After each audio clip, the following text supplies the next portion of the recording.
Welcome back again dear students. हम लोग class 12th physics का चैप्टर 8 इलेक्ट्रोमैग्नेटिक वेव देख रहे हैं, जिसमें एक वीडियो लेक्चर आप लोग देख चुके हैं, जिसमें हम लोगों ने डिस्प्लेसमेंट करंट को देखा था, समझा था, उसके पूरे डेरिवेशन को देखा था, डिस्प्लेसमेंट करंट क्या है। और आज के इस वीडियो में हम लोग मैक्सवेल इक्वेशन को देखने वाले हैं। जाहिर सी बात है इसमें डिस्प्लेसमेंट करंट का यूज होगा, तो यदि आप लोगों ने पिछला वीडियो नहीं देखा है तो सबसे पहले जाइए उसे जरूर देखिए, डिस्क्रिप्शन में उसका लिंक मिल जाएगा आपको। तो क्या हम लोग देखने वाले हैं इसमें, तो इसमें देखने वाले हैं मैक्सवेल इक्वेशन क्या है, ठीक है। इसके अलावा मैक्सवेल का जो चारों इक्वेशंस हैं जिसको आप लोग देख ही चुके हैं, जानते हो, सब कुछ पढ़ चुके हो, उस सारी चीज़ों को हम लोग फिर से एक बार रिकॉल करने वाले हैं कि जो चार इक्वेशन जो आप लोगों ने पढ़ा है इस चैप्टर 8 से पहले, वो सारे इक्वेशन को कंक्लूड रूप से एक जगह मिला के हम लोग पढ़ने वाले हैं, और उसी को मैक्सवेल के इक्वेशंस कहा जाता है। जैसे पहला इक्वेशन आप लोगों ने फर्स्ट चैप्टर में पढ़ा है क्लास 12 के फिजिक्स में, गॉसियस लॉ ऑफ इलेक्ट्रिसिटी। गॉसियस लॉ जो इलेक्ट्रिसिटी के लिए इलेक्ट्रोस्टैटिक्स में आप लोगों ने पढ़ा है, वही है यहाँ पे मैक्सवेल का फर्स्ट इक्वेशन। इसके अलावा गॉस का जो सेकेंड लॉ आप लोगों ने पढ़ा था मैग्नेटिज्म में, ठीक है, मैग्नेटिज्म में आप लोगों ने पढ़ा था, उसको भी हम लोग यहाँ पढ़ने वाले हैं, उसको हम मैक्सवेल का सेकेंड इक्वेशन कहते हैं। इसके अलावा आप लोग इलेक्ट्रोमैग्नेटिक इंडक्शन में फैराडे लॉ को पढ़ा है, फैराडे लॉ को यहाँ पे हम मैक्सवेल का थर्ड इक्वेशन कहते हैं। और अभी मैंने पिछले वीडियो में आपको एम्पियर मैक्सवेल का लॉ बताया था। एम्पियर लॉ आप लोगों ने पहले ही पढ़ रखा है, पर उसमें मैक्सवेल ने आके कुछ करेक्शन किया था, और इसलिए उस इक्वेशन को जो नया मॉडिफाइड इक्वेशन बना उसका नाम एम्पियर मैक्सवेल लॉ रखा गया। और ये इक्वेशन को हम लोगों ने पिछले वीडियो में देखा था। ये जो इक्वेशन चारों हैं, ये कंबाइंड रूप से मैक्सवेल के चार इक्वेशन कहलाते हैं इलेक्ट्रोमैग्नेटिक वेव। इन सारे इक्वेशन को कंक्लूड करके ही मैक्सवेल ने ये आइडिया दिया था इलेक्ट्रोमैग्नेटिक वेव का, ठीक है। ये सारे इक्वेशन, चार इक्वेशन को ये कंबाइंड रूप से स्टडी किया गया, तो इससे एक्सप्लेन हुआ कि इलेक्ट्रोमैग्नेटिक वेव एग्जिस्ट करता है स्पेस में, ठीक है। जब इलेक्ट्रिक फील्ड चेंज होता है तो मैग्नेटिक फील्ड को जनरेट करता है, और फिर मैग्नेटिक फील्ड चेंज होता है तो ये इलेक्ट्रिक फील्ड को जनरेट करता है, और इस प्रकार से एक डिस्टर्बेंस एनर्जी का क्रिएट होता है, जिससे एनर्जी आगे प्रोपेगेट होती है, जिसको हमने इलेक्ट्रोमैग्नेटिक वेव कहा था, जिसको मैक्सवेल की इक्वेशन उसको स्पष्ट रूप से एक्सप्लेन करेगा। तो इसको हम लोग देखने वाले हैं। इससे पहले जो मैंने आपको पिछले वीडियो में जो क्वेश्चंस दिया था उसको देख लेते हैं। वो क्वेश्चंस क्या क्या थे उसको हम लोग एक बार देख लेते हैं, उसका आंसर देख लेते हैं। जैसे ये दोनों क्वेश्चन थे, तो सबसे पहले इस क्वेश्चन को देख लेते हैं हम लोग। तो क्या है भाई क्वेश्चन, तो कह रहा है कि इलेक्ट्रिकल सर्किट है जिसमें एक कैपेसिटर लगा हुआ है जिसका कैपेसिटेंस 100 ओम है। अब जो बच्चे एसी करंट नहीं पढ़े हैं उसको कैपेसिटेंस, ये इसका रिएक्टेंस नहीं पता होगा, रिएक्टेंस क्या होता है, इसको ऐसे समझ लीजिए कि वो कैपेसिटर का रेसिस्टेंस है। कैपेसिटर लगाने के कारण जो सर्किट में रेसिस्टेंस आ जाता है, ठीक है, इक्विवेलेंट रेसिस्टेंस आ जाता है, उसी को हम रिएक्टेंस कहते हैं कैपेसिटर के लिए, ठीक है। देखो रेसिस्टेंस का इसने यूनिट भी दे रखा है ओम। तो ये कनेक्टेड टू सर्किट में, और सर्किट का जो सोर्स है यानी कि उसमें जो बैटरी लगा रखा है आपने, वो 220 वोल्ट का है। तो आपसे कहा गया डिस्प्लेसमेंट करंट निकालिए, ठीक है। अब डिस्प्लेसमेंट करंट कैसे निकलेगा, किसी बच्चे ने जवाब दिया है तो वो कमेंट सेक्शन में जवाब दे सकता है, अगर पिछले वीडियो को नहीं देखा उसने तो, ठीक है। अब डिस्प्लेसमेंट करंट का बहुत ही हैवी सा फॉर्मूला था, I = ε0 d∅e/dt। आपको सर इस फॉर्मूले से हम कैसे निकालें, अब यहीं पे आपने चूक कर गए, क्योंकि इस फॉर्मूले से आप निकालने जाओगे कुछ नहीं निकलेगा। इसमें लगाना था आपको ज्ञान, और मैंने क्या ज्ञान दिया था भाई पिछले वीडियो में, तो मैंने आपको डिस्प्लेसमेंट करंट के बारे में, डिस्प्लेसमेंट करंट होना चाहिए, वहाँ वेव लिखा गया है, मैंने कुछ प्रॉपर्टी बताया था, जिसमें मैंने बताया था कि displacement current arise due to the rate of change of electric flux between the two plates. ये तो बता ही रखा था, ये भी बताया था आपको कि डिस्प्लेसमेंट करंट जो होता है वो प्रिसाइजली इक्वल होता है। ये मैंने काफ़ी अच्छे से पिछले वीडियो में समझाया था, ठीक है, कि डिस्क्रीट तो होता है, ठीक है, कभी जो सर्किट है, ठीक है, उसमें मैंने बताया था कि इसमें क्या होता है कि करंट चल रहा है, जिसको आप कंडक्शन करंट कर रहे होते हैं, और कंटिन्यूस करंट कर रहे होते हो, एक्चुअली वो कंटिन्यूस करंट नहीं चल रहा होता है, वहाँ पे दो करंट का सम चल रहा होता है, जिसमें एक कंडक्शन करंट होता है और एक डिस्प्लेसमेंट करंट होता है, ठीक है, और दोनों घटता बढ़ता रहता है, ठीक है। कभी ये 5 है तो ये भी 5 है, कभी ये 4 हुआ तो ये 6 हो गया, कभी ये 6 हुआ तो 4 हुआ, तो टोटल मिला के हमें हर वक्त करंट लगता है कि यार 10 ही ओम का चल रहा है, 10 ही एम्पियर का चल रहा है, ठीक है। लेकिन यहाँ पे देख रहे हो कि एक 4 हुआ तो दूसरा 6 हो गया, दूसरा 6 हुआ तो दूसरा 4 हो गया, तो इस प्रकार से वो चेंज होता रहता है, ठीक है। तो मेन आपको दिखता है कि भैया करंट तो उतना ही है, ठीक है, करंट चेंज हुआ नहीं है, लेकिन ये चेंज होता रहता है, और ऑन एवरेज, जो एवरेज रूप से अगर हम कहें तो आपको डिस्प्लेसमेंट करंट और कंडक्शन करंट सेम चल रहा होता है, ठीक है। सेम किस्सा चल रहा होता है। और ये मैंने साफ साफ दे दिया है कि प्रिसाइजली, बहुत ही एक्यूरेटली, जो एक्यूरेटली तो मैं नहीं कर रहा हूँ, प्रिसाइज मतलब बहुत ही नज़दीक रूप से, जो कंडक्शन करंट होता है वो जो इंडक्शन करंट के सेम होता है। कंडक्शन करंट और इंडक्शन करंट सेम होता है। एक पार्ट में कंडक्शन करंट अगर चल रहा था, दूसरे पार्ट में सर्किट के कंडक्शन करंट उतना ही चल रहा होगा, ठीक है, जाहिर सी बात है, उतना ही। तो दोनों इक्वल होता है, तो क्यों ना हमसे निकालने के लिए कहा गया इस क्वेश्चन में कि आप निकालिए डिस्प्लेसमेंट करंट। तो डिस्प्लेसमेंट करंट निकालने में हमको तकलीफ हो रहा है, तो हम जानते हैं कि जो डिस्प्लेसमेंट करंट होता है वो बराबर होता है कंडक्शन करंट का। तो हम क्यों ना कंडक्शन करंट निकाल दें, वो तो इक्वल ही होगा, लगभग इक्वल होगा। तो हम इसमें निकाल देते हैं कंडक्शन करंट। तो सीधे सीधे हमसे कहा है कि आप डिस्प्लेसमेंट करंट निकालिए, लेकिन हम निकालेंगे उसका कंडक्शन करंट, जो कि सीधे सीधे क्या होगा भाई, तो वोल्टेज बाई रेसिस्टेंस, ठीक है। वोल्टेज कितना है भाई, तो वोल्टेज है आपका 220 वोल्ट, और यहाँ पे एक्चुअली रेसिस्टेंस नहीं होता है, ये होता है XC, जिसको हम रिएक्टेंस बोलते हैं, लेकिन इसको हम रेसिस्टेंस के थ्रू ही समझते हैं, ठीक है। तो इसको हम डिवाइड करेंगे 100 से, 100 ओम से, तो ये निकल के आएगा 2.2 एम्पियर। यही इसका आंसर होगा। यानी कि यहाँ पे जो करंट, डिस्प्लेसमेंट करंट चल रहा है वो कितने का चल रहा है भाई, तो 2.2 एम्पियर का चल रहा है, ठीक है। नेक्स्ट क्वेश्चन में चलते हैं। नेक्स्ट क्वेश्चन आपका ये था, in which way you can stabilise and induct instantaneous displacement current of 1 ampere in the space between the parallel plate of 1 microfarad capacitor. आपको 1 माइक्रोफैराड कैपेसिटर का कैपेसिटेंस दे रखा है, ठीक है, और उसके जो स्पेस है, उसका जो खाली जगह है, ठीक है, ये स्पेस है, इसमें आपको करंट चलाना है और इंस्टेंटेनियस करंट चलाना है, कितने का, 1 एम्पियर का। ये कैसे चलाओगे, तो जाहिर सी बात है बैटरी लगा के चलाएंगे, ठीक है। तो सवाल यही है कि बैटरी लगाओगे तो कितने का बैटरी लगाओगे, तो वही पूछा गया आपको सवाल में, ठीक है। तो चलिए, अगर आप लोगों ने सोल्व नहीं किया तो वीडियो को पॉज कीजिए और कमेंट सेक्शन में इसका आंसर बताइए, और जो लोग बना चुके हैं, नहीं बना, वो देखिए आंसर। क्या करना है भाई, तो सबसे पहले हमको फॉर्मूला लिखना है। फॉर्मूला भाई किसका, तो कैपेसिटर की बात आ रही, तो कैपेसिटर C क्या होता है भाई, तो C होता है QIV, ठीक है। ये होता है आपका C होता है कि भाई यूनिट वोल्टेज चेंज करने में वो कितना ज़्यादा चार्ज को कोई कैपेसिटर रख सकता है, वही उसकी कैपेसिटेंस कहलाता है। या फिर कहो कि V इक्वल टू होता है QIC, ठीक है। या फिर कहो कि DV, अगर बहुत छोटा सा वोल्टेज में चेंज हो रहा है तो बहुत छोटा सा चार्ज स्टोर किया हुआ है। इस प्रकार से हम कर सकते हैं, ठीक है। अब हमको कहा रखा है कि भैया वोल्टेज हमको देना है, तो वोल्टेज, अब हमको उसने करंट के बारे में दिया। करंट क्या होता है भाई, तो पर यूनिट टाइम में चला गया चार्ज, ठीक है। तो चार्ज तो इधर है ही, तो बस हमको टाइम से डिवाइड करना, तो टाइम से मैं दोनों साइड डिवाइड कर देता हूँ। अगर मैंने ऐसा किया है तो फॉर्मूला क्या बना है भाई, तो फॉर्मूला बना है dV/dt इक्वल टू dQ/dt, जो है वो क्या है भाई, तो वो है करंट आपका, तो करंट बाई C, ठीक है। दोनों चीज दे रखा है, I दे रखा है आपका, I दे रखा है 1 एम्पियर का, और नीचे दे रखा है C जो दे रखा है 1 माइक्रोफैराड। माइक्रोफैराड को अगर हम चेंज करें तो 10⁻⁻⁶, यानी ये ऊपर जाएगा तो बचेगा 10⁻⁶।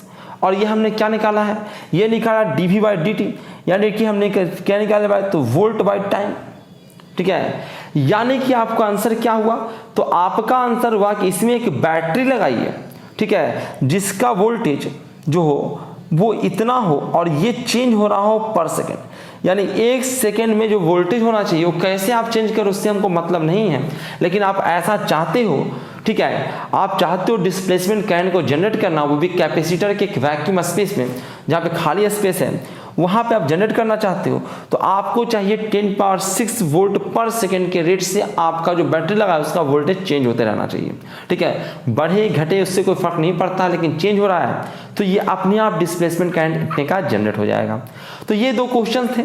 उम्मीद किया होगा कि आपसे हो गया होगा, नहीं हुआ है तो फिर मुझे कमेंट में बताइएगा। अगर नहीं समझ में आया तब भी मुझे कमेंट में बताइएगा, मैं फिर से एक्सप्लेन करने की कोशिश करूँगा। अब चलिए आगे चलते हैं, आज की क्लास में चलते हैं। आज में हमको क्या पढ़ना है भाई, तो मैक्सवेल का इक्वेशन, जो क्या है भाई, तो देयर आर 4 मैक्सवेल्स इक्वेशंस हैं, ठीक है। On the basis of this equation Maxwell predicted the existence of EMW, electromagnetic wave. तो पहले मैक्सवेल ने कलेक्ट किया, कलेक्ट मतलब ये 4 इक्वेशन के खुद के नहीं दिए हुए थे, जो आपने पहले पढ़ रखा है, अलग-अलग साइंटिस्टों ने दे रखा है, उसी को मैक्सवेल ने एक जगह कलेक्ट किया, उसको समझा, अंडरस्टैंड किया और उससे उन्होंने कंक्लूजन निकाला कि भैया इस दुनिया में, इस स्पेस में इलेक्ट्रोमैग्नेटिक वेव रहेगा ही रहेगा और है ही है। तो इलेक्ट्रोमैग्नेटिक वेव की खोज होने से बहुत बड़ा तहलका मचा। जानवे करते हो कि आज जितना भी कम्युनिकेशन सिस्टम यूज करते हो, रेडियो वेव जो है वो एक इलेक्ट्रोमैग्नेटिक वेव है। आप जानते हो लाइट भी इलेक्ट्रोमैग्नेटिक वेव है, पर उसमें आपका कोई योगदान नहीं है, अरे वो भगवान बना दिए। पर रेडियो वेव तो आपने बनाया है, आप सिग्नल भेजते हो, कोई रिसीव करता है, सुनता है रेडियो, ठीक है। तो वो जनरेट किया गया और वो तभी जनरेट कर पाएगा जब मैक्सवेल साहब आएंगे, वो बताएंगे कि भैया इलेक्ट्रोमैग्नेटिक वेव होता है, उसकी फ्रीक्वेंसी, उसकी क्या क्या जो चीज़ें हैं उसको कैसे हम मैनेज कर सकते हैं, वो सब चीज़ें यहाँ बताएंगे। और यहाँ पे हम वेव को, इलेक्ट्रोमैग्नेटिक वेव को समझेंगे और इसी का कम्युनिकेशन सिस्टम इस्तेमाल करेंगे, मॉड्यूलेशन वगैरह करके उसको हम यूज करेंगे। और कम्युनिकेशन सिस्टम में ऑलरेडी आपको पढ़ा चुका हूँ। तो इस इलेक्ट्रोमैग्नेटिक वेव वाले चैप्टर को देखने के बाद आपको कम्युनिकेशन सिस्टम और अच्छे से समझ में आएगा, ठीक है।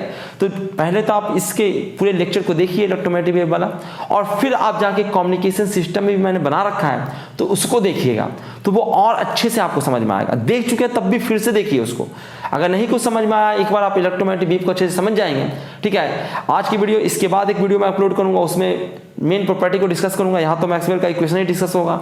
अगले में हम जो अगला लेक्चर वीडियो आएगा इसका, उसमें हम लोग डिस्कस करेंगे इसकी प्रॉपर्टीज के बारे में, किस प्रकार से जनरेट होता है इलेक्ट्रोमैग्नेटिक वेव वगैरह, ठीक है। और उसका हम एक बार अगर उसको पढ़ लोगे, समझ लोगे, उसके बाद स्पेक्ट्रम हम लोग पढ़ने वाले हैं, ठीक है, कि कौन कौन से इलेक्ट्रोमैग्नेटिक वेव किस पर कितने प्रकार के होते हैं, क्या क्या यूज होता है उसका।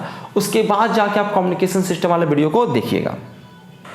तो मैंने बता ही दिया कि 4 जो इक्वेशन है, उस 4 इक्वेशन को आप पहले पढ़ चुके हो, सब मैंने पढ़ा रखा है आपको, बस यहाँ पे मैं आपको रिकॉल कराऊंगा सारे को फिर से, ठीक है। जैसे गॉसियस लॉ आप पढ़ चुके हो पहला चैप्टर में, फिर इसका 12th का जो पहला चैप्टर था आपको इलेक्ट्रोस्टैटिक्स में, आपने गॉस का नियम पढ़ा था, वही गॉसियस लॉ है। फिर दूसरा आप लोग ने पढ़ा था मैग्नेटिज्म में, गॉस का जो लॉ फॉर मैग्नेटिज्म, उसको भी हम लोग पढ़ चुके हैं। फ्राइडे लॉ इलेक्ट्रोमैग्नेटिक इंडक्शन में आप लोगों ने पढ़ा। और इसी जो पहला वीडियो था उसमें आप लोगों को मैंने एम्पियर मैक्सवेल लॉ पढ़ाया कि एम्पियर लॉ जो आपने पहले पढ़ ही रखा है उसको इसने मॉडिफाई किया, उसमें उसने डिस्प्लेसमेंट करंट को ऐड किया और मैक्सवेल ने अपना 4th इक्वेशन बताया, ठीक है। अब हम लोग पहला लॉ पे चलते हैं। गॉस का जो लॉ था इलेक्ट्रोस्टैटिक्स में उसने दिया था, उसी को हम मैक्सवेल का फर्स्ट इक्वेशन बोल देते हैं, ठीक है। क्या था ये, एक बार फिर से रिकॉल कर लेते हैं। तो ये कहता है the total electric flux through any close surface is always equal to 1/ε0 times the net charge include by the surface. ये आप पहले ही पढ़ चुके हो, एक्सप्लेन करने की जरूरत ही नहीं है इसको, ठीक है। इलेक्ट्रोस्टैटिक्स में मैं आपको पढ़ा चुका हूँ। तो ये है आपका मैक्सवेल का फर्स्ट इक्वेशन जो कि गॉस लॉ ही है, जो कहता है close integration of E.ds equal to Q/ε0, ठीक है। ये आपका क्या है भाई, तो ये आपका है इलेक्ट्रिक फ्लक्स। इलेक्ट्रिक फ्लक्स होता क्या है भाई, तो इलेक्ट्रिक फील्ड इनटू क्या है, तो एरिया पर यूनिट एरिया से, या सॉरी पूरे किसी एरिया से कितना मैग्नेटिक फील्ड लाइन से गुजर रहा है, वही उसका मैग्नेटिक फ्लक्स होता है। तो हमने क्या किया, एरिया से इलेक्ट्रिक फील्ड को मल्टीप्लाई किया है और पूरे एरिया पे क्लोज इंटीग्रेशन किया है। अगर पूरा एरिया क्लोज कर्व है तो पूरे एरिया पे आप इंटीग्रेशन कीजिए। इंटीग्रेशन का मतलब होता है कि मैं थोड़ा थोड़ा पे निकाल के आप जोड़ते जाइए, ठीक है। तो टोटल जो आएगा वो जो टोटल इनक्लोज चार्ज है उसके अंदर जितना भी चार्ज है बाय ε0 के बराबर आएगा, ठीक है। तो ये था गॉस का लॉ जिसे हमने मैक्सवेल का फर्स्ट इक्वेशन कहा था। अब हम लोग सेकेंड पे चलते हैं। सेकेंड क्या है भाई, तो गॉस का सेकेंड लॉ जो उसने मैग्नेटोस्टैटिक्स के लिए दिया था, जिसको हम लोग मैक्सवेल का सेकेंड इक्वेशन भी कहते हैं। मैंने बताया था आपको कि the net magnetic flux through any close surface is always 0। जब हम लोग पिछले में क्या कर रहे थे, इलेक्ट्रिक फ्लक्स निकाल रहे थे, और इलेक्ट्रिक फ्लक्स किसके बराबर है भाई, तो 1/ε0 time net charge enclose by the surface, ये था। लेकिन अगर हम बात करते हैं सेकेंड लॉ का, था सेकेंड लॉ क्या है भाई, तो मैग्नेटिक फ्लक्स, अगर हम मैग्नेटिक फ्लक्स कैलकुलेट करते हैं किसी क्लोज सरफेस में तो वो ऑलवेज 0 आता है। मैंने बताया भी था, आपको समझाया भी था कि ऐसा क्यों होता है भाई। ऐसा इसलिए होता है कि मैग्नेटिक फील्ड लाइन जो होता है वो एक क्लोज कर्व बनाता है। तो कोई भी सरफेस अगर आपने ले लिया तो वहां से मैग्नेटिक फील्ड लाइन निकलेगा तो निश्चित रूप से वहां घुस के जाना ही जाना है, क्योंकि वो एक क्लोज कर्व बनाता है ना। और इलेक्ट्रिक फील्ड लाइंस क्या है भाई, तो इलेक्ट्रिक फील्ड लाइन जो होता है वो क्लोज कर्व नहीं बनाता है, ठीक है। वो प्लस वाले से शुरू होगा और माइनस वाले की तरफ जाके रुक जाएगा, ठीक है। और अगर प्लस माइनस दोनों हमारा जो क्लोज कर्व उसके अंदर नहीं है तो भैया वो टोटल जो फ्लक्स होने वाला है इलेक्ट्रिक फ्लक्स को जीरो नहीं होगा, ठीक है। पर यहाँ पे तो निश्चित रूप से जहां से निकला है वहां पे वापस जाना ही जाना है, क्योंकि आप जानते हो कि मोनोपोल एग्जिस्ट नहीं करते, ठीक है। मैग्नेटिक मोनोपोल एग्जिस्ट नहीं करते, यानी कि नॉर्थ पोल सिर्फ और सिर्फ साउथ पोल आप पैदा नहीं कर सकते।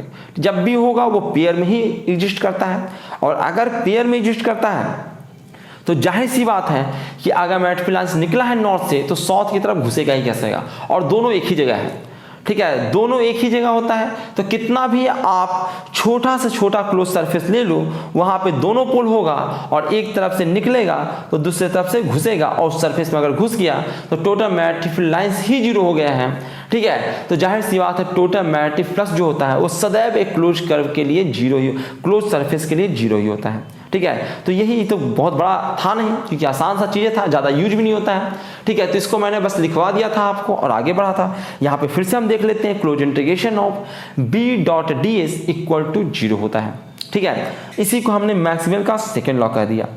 अब थर्ड लॉ की तरफ चलते हैं। तो थर्ड लॉ जो फ्राइडे का लॉ था इलेक्ट्रोमैग्नेटिक इंडक्शन वाला, उसी को हम मैक्सवेल का थर्ड इक्वेशन बोल देते हैं। क्या था भाई वो? तो उसने कहा था the induced EMF produced in a circuit is numerically equal to the rate of change of magnetic flux through it. तो ईएमएफ जो जनरेट होता है, जो वहां पे आप लोगों ने पढ़ा था कि ईएमएफ जो जनरेट होता है वो किसके बराबर होता है भाई? तो माइनस d∅b/dt के ये होता है। अब ये जो है वो ईएमएफ है, यानी कि पोटेंशियल ड्रॉप है, और पोटेंशियल ड्रॉप को मैंने बता रखा है पोटेंशियल ड्रॉप के बारे में इक्वेशन आपको इलेक्ट्रोस्टैटिक्स में कि एक्स क्या होता है भाई? तो minus del V by del X ये होता है, ठीक है।